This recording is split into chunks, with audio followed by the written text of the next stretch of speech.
Alright, so I finally got done printing, and I probably should have printed it 100% infill, because now we got these marks. It didn't turn out too bad. It has some really weird spots that show up.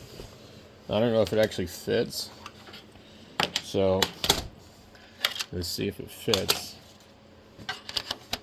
Yeah, it fits. So, in fact, I don't even think I could get it out of there at this point. But it could look nicer if I printed it 100% infill. So, I'll try and modify the file later on. And, let me see here.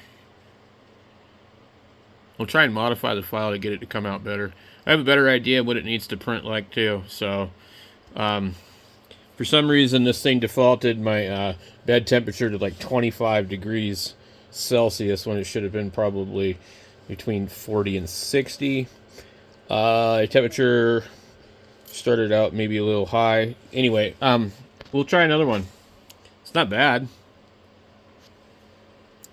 I thought maybe it would come all the way up to here, but for some reason they decided not to do that.